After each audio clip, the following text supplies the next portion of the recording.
Melanjutkan dari episode sebelumnya, setelah melewati 6.000 tahun, penderitaan jiwa yang nyaris tak terbayangkan, akhirnya Luo Feng berhasil menuntaskan pengakuan terhadap Star Tower. Sejak detik itu, jalan menuju puncak alam semesta benar-benar terbuka untuknya. Ia kini memiliki kualifikasi untuk berdiri sejajar dengan para makhluk terkuat di alam semesta. Begitu proses pengakuan selesai, Luo Feng resmi menjadi murid ketiga dari Sang Maha Kuat, Guru Zuo Shanke, sosok misterius yang kekuatannya mengguncang seluruh dimensi kosmos. Guru Zuo Shanke pun turun tangan langsung, menampakkan wujudnya hanya untuk menyambut sang murid baru, yang akhirnya berhasil melewati semua ujian tersembunyi. Dengan suara tenang, namun mengandung kekuatan luar biasa, Guru Zuo Shanke berkata, "Luo Feng, baik ras manusia dari bumi maupun klan Dewa Api, keduanya seperti anak-anakku sendiri. Kau telah menuntaskan berbagai ujian rahasia dan berhasil menaklukkan warisan Star Tower. Mulai hari ini, kau layak menjadi muridku."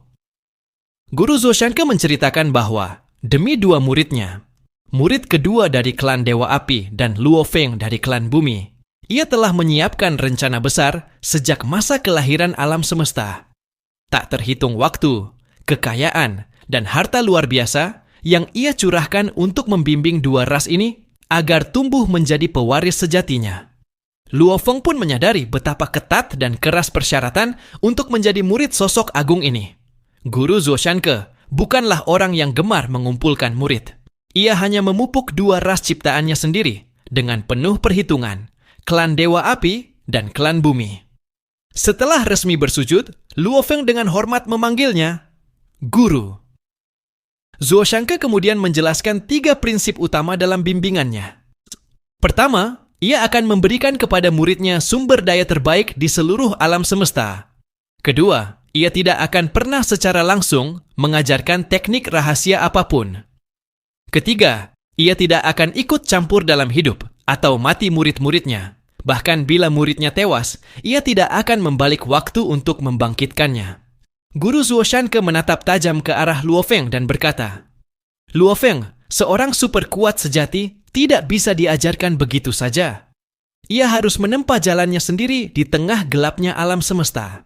Jika suatu hari kau gugur di perjalananmu, aku akan memilih pewaris baru dari ras bumi." Guru Zuo Shanke kemudian menjelaskan bahwa ia telah menyiapkan 2 harta paling berharga di alam semesta untuk Luo Feng. Yang pertama adalah Star Tower.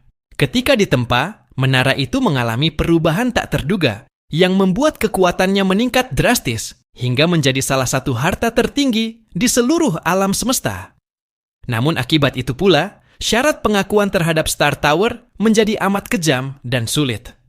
Itulah sebabnya Zuo Shanke menciptakan ras bumi, ras dengan jiwa dan tekad paling kuat, sebagai calon pewaris yang mampu menaklukkan menara tersebut. Luo Feng pun teringat pada proses pengakuan yang panjang dan menyakitkan itu. Bahkan hanya mengingatnya saja sudah membuat jantungnya bergetar ngeri. Guru Zuo Shanke dengan tenang berkata bahwa bahkan dirinya sendiri belum mengetahui batas kekuatan sejati dari Star Tower, dan untuk mengendalikannya membutuhkan kekuatan jiwa yang luar biasa besar. Harta kedua bernama Jia Jia, kini masih dipegang oleh kakak kedua, murid dari klan Dewa Api.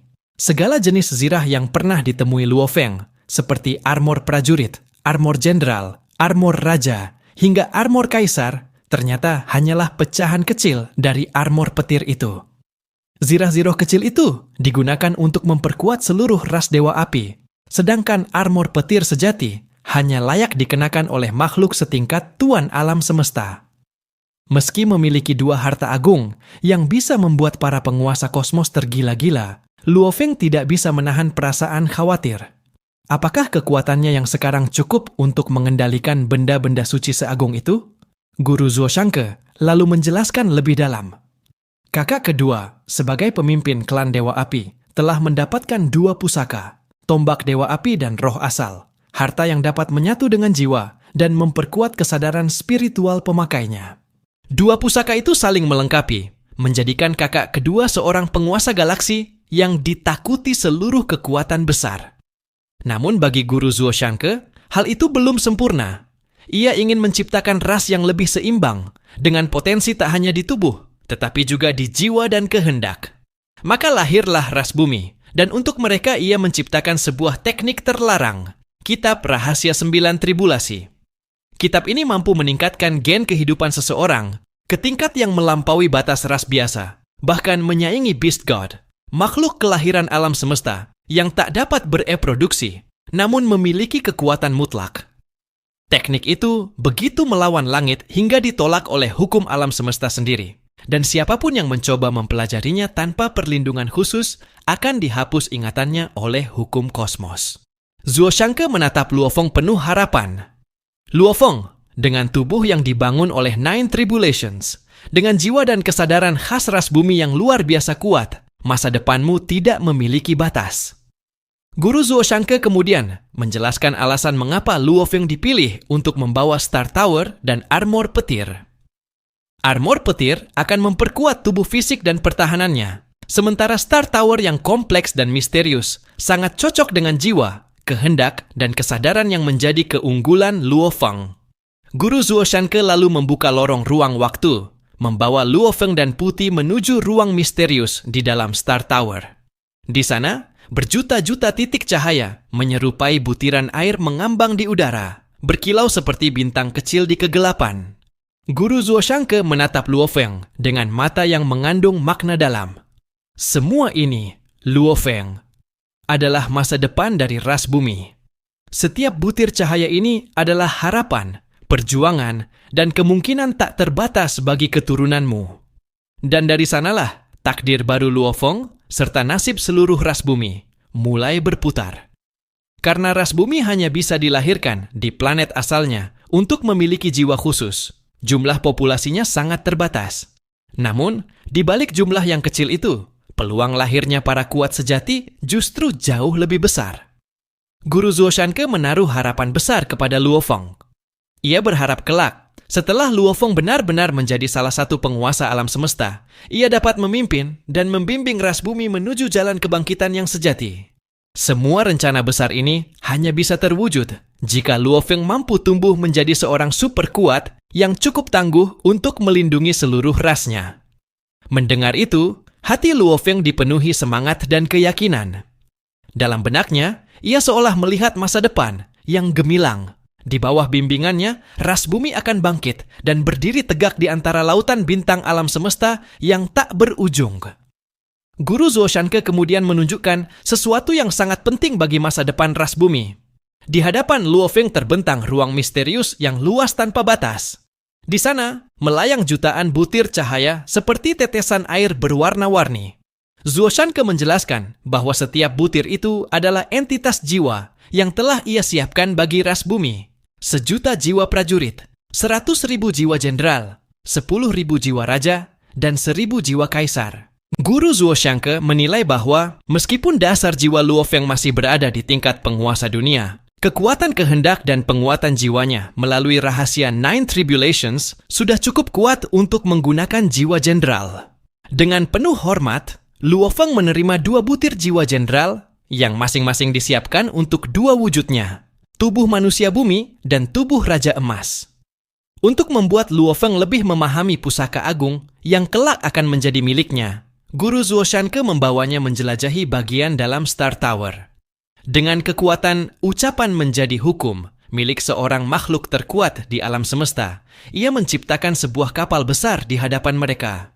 Di sekitarnya, hukum alam berubah, membuat kapal itu dapat melaju jauh lebih cepat dari cahaya, tanpa perlu memasuki alam semesta gelap.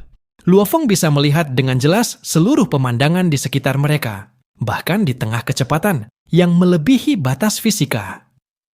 Guru Zuo Shangke menjelaskan bahwa di sekitar makhluk sekuat dirinya, dalam jarak tertentu, mereka bisa menggantikan hukum alam semesta itu sendiri dan menciptakan hukum baru sesuai kehendak mereka.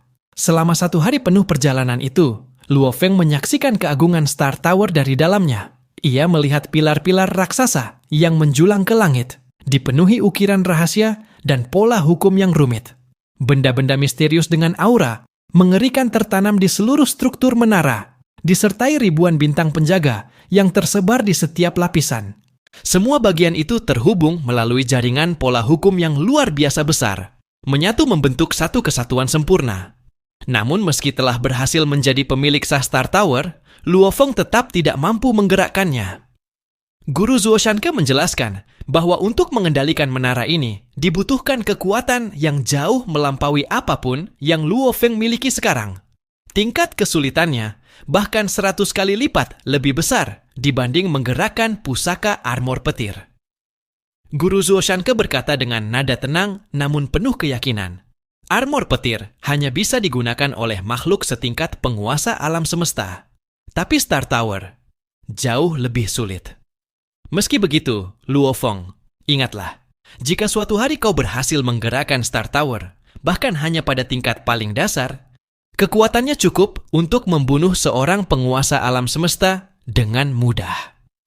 Menyadari bahwa Luo Feng masih terlalu lemah untuk mengendalikan dua pusaka agung itu, Guru Zuo Shanke mengeluarkan satu benda lain, selembar gulungan raksasa yang memancarkan cahaya seperti bintang. Auranya jauh lebih kuat daripada bintang penjaga biasa. Gulungan itu sendiri adalah harta luar biasa yang memiliki kemampuan unik. Dapat menyatu dengan puluhan ribu bintang penjaga untuk membentuk satu kesatuan baru yang disebut peta bintang, Star Map. Ketika gulungan itu bersatu dengan paling banyak 100.000 bintang penjaga, ia akan berubah menjadi harta yang kekuatannya mendekati tingkat pusaka sejati. Setelah Luo Feng menyelesaikan pengakuan terhadap gulungan itu, ia menyadari rahasia di dalamnya. Ia bisa mengukir pola hukum dan teknik serangannya sendiri di atas peta bintang. Ketika ia menyerang, setiap bintang dalam peta itu akan beresonansi dengan hukum alam, menciptakan kekuatan yang luar biasa dahsyat. Sebelum Luo Feng mampu menggerakkan Star Tower, peta bintang ini akan menjadi senjata utamanya untuk menghadapi musuh-musuh kuat di alam semesta. Karena bila suatu hari ia benar-benar mampu mengendalikan Star Tower secara penuh, maka bahkan satu hantaman dari menara itu bisa menghancurkan dunia, dan satu tusukan dari puncaknya mampu memusnahkan seorang penguasa alam semesta tanpa sisa. Saat Luo Feng bertanya, kapan ia akan benar-benar mampu menggerakkan Star Tower sepenuhnya, Guru Zuo Shanke menjawab bahwa bahkan kekuatan paling dasar menara itu membutuhkan energi yang jauh melebihi pusaka armor petir. Karena itu, ia memberi perintah tegas kepada Luo Feng. Sebelum mencapai kekuatan setingkat penguasa alam semesta, Star Tower harus tetap berada di medan perang luar wilayah. Star Tower adalah salah satu pusaka tertinggi di seluruh alam semesta, dan keberadaannya telah lama menarik perhatian banyak makhluk super kuat. Jika tiba-tiba menara itu menghilang, hal itu akan memicu badai besar yang melanda seluruh medan perang luar wilayah. Puluhan ribu prajurit abadi, termasuk Luo Feng sendiri, tidak akan mampu selamat dari kekacauan itu. Hanya setelah Luo Feng mencapai tingkat penguasa alam semesta, barulah ia berhak membawa dan menggunakan Star Tower secara terbuka. Guru Zuo Shanke kemudian meninjau kembali 3 pusaka utama yang kini dimiliki Luo Feng. Yang pertama adalah sayap pembunuh Wu, pusaka dari Tuan Kota Kekacauan. Yang kedua adalah bola menara, inti kendali ruang penyegelan Star Tower yang telah menyatu dengan jiwanya. Dan yang ketiga adalah gulungan bintang, peta bintang, yang baru saja ia terima sebagai pusaka peralihan untuk menapaki jalan menuju kekuatan tertinggi. Harta ketiga yang baru saja diperoleh Luo Feng adalah peta bintang. 3 pusaka ini memang masih tergolong tingkat rendah di antara harta-harta semesta. Bagi para penguasa alam semesta, mungkin tak begitu berguna. Namun bagi para penguasa kosmos dan penguasa wilayah, ketiganya adalah benda yang bisa membuat siapapun kehilangan akal karena iri. Setelah mengatur semua itu, Luo Feng mengajukan satu pertanyaan yang telah lama menggelayut di hatinya, tentang kelanjutan dari Kitab Rahasia 9 Tribulasi. Guru Zuo Shanke tersenyum samar dan menjelaskan bahwa sisa-sisa bagian kitab itu disembunyikan di 3 tempat berbeda di alam semesta. Masing-masing memiliki tingkat bahaya yang meningkat. Setiap lokasi sesuai dengan tahap kekuatan yang harus dicapai Luo Feng. Tahap penguasa dunia, tahap abadi, dan tahap penguasa alam semesta. Ia harus melewati semuanya satu persatu, menantang maut untuk memperoleh setiap bagian rahasia itu. Guru Zuo Shanke memberikan semua koordinat dan informasi tempat tersebut, lalu memperingatkan dengan suara tegas. Ingatlah, Luo Feng, tempat-tempat itu bukan sekadar berbahaya. Mereka menelan tak terhitung banyaknya jiwa makhluk kuat. Jika kau gagal, maka di sanalah akhirmu. Setelah menyampaikan segalanya, Guru Zuoshanke dan kakak tertua, Putih, perlahan menghilang. Ruangan megah itu kembali sunyi. Hanya Luo Feng yang berdiri di tengah aula luas, menatap ke langit-langit tinggi tempat cahaya bintang samar berpendar. Ia sadar, mulai detik ini hingga hari ia mampu sepenuhnya mengendalikan Star Tower, gurunya tidak akan lagi membimbing secara langsung. Segala sesuatu, dari latihan, pertarungan, hingga takdirnya, harus ia tempuh dengan kekuatannya sendiri. Jalan menuju puncak alam semesta kini benar-benar ada di tangannya. Setelah kepergian gurunya, Luo Feng segera menata kembali segala kekuatan dan pusaka yang baru saja ia peroleh. Ia memusatkan pikirannya, mengendalikan Star Tower melalui inti kendalinya, bola menara, dan memanggil 100 bintang penjaga yang mengambang di luar menara. Satu persatu bintang itu menyusut hingga sebesar mutiara, berputar di hadapannya, berkilau seperti titik cahaya kehidupan. Luo Feng mengeluarkan gulungan harta yang diberikan gurunya, lalu memadukan 100 bintang penjaga itu ke dalamnya. Sekejap kemudian, cahaya bintang membubung, dan lahirlah satu pusaka baru. Peta bintang. Luo Feng segera mengujinya.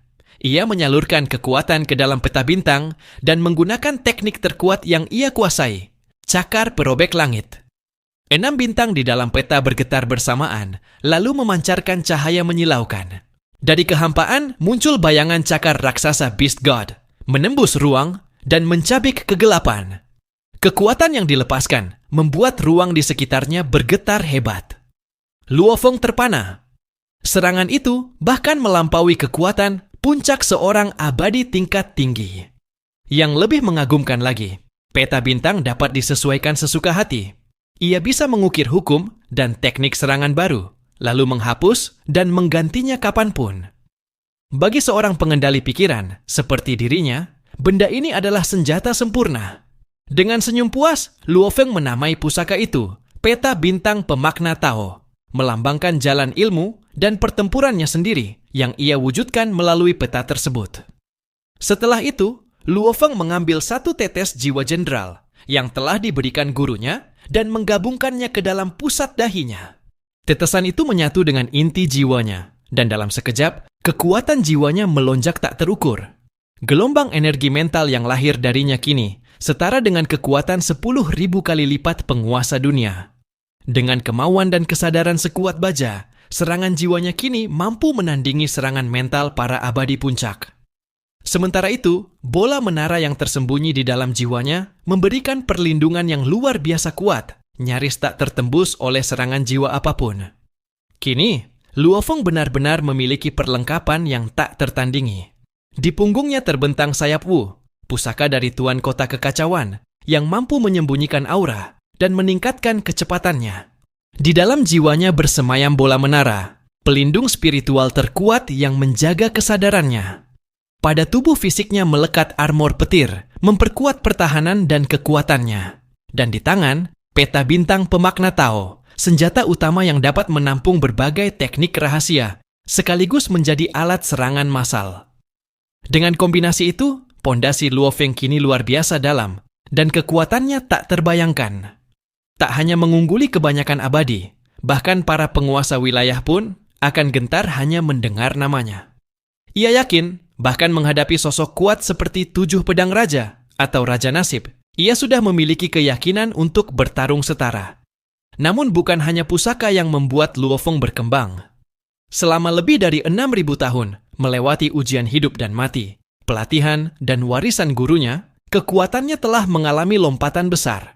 Tubuh klon dari ras pembunuh iblisnya, berkat bakat ras dan persepsi ruang yang luar biasa, kini telah mampu melakukan teleportasi secara alami, tanpa bantuan siapapun. Kemampuan itu membuatnya jauh lebih lincah dan sulit dikalahkan. Setelah meninjau kembali semua kekuatan barunya, Luo Feng berdiri diam sejenak. Hatinya terasa hangat. Di balik semua kekuatan, di balik jalan panjang menuju puncak, ia teringat pada satu hal yang selalu menuntun langkahnya. Keluarga. Selama seluruh waktu ia mendengarkan ajaran gurunya, Luo Feng menahan diri untuk tidak memikirkan hal lain. Namun kini, setelah semua urusan selesai, hatinya seperti ditarik oleh kerinduan yang dalam. Ia ingin segera kembali ke alam semesta virtual, tempat di mana keluarganya menunggunya selama 6.000 tahun panjang. Dengan satu tarikan napas, Luo Feng menutup matanya, dan kesadarannya meluncur ke dunia maya itu, menuju rumah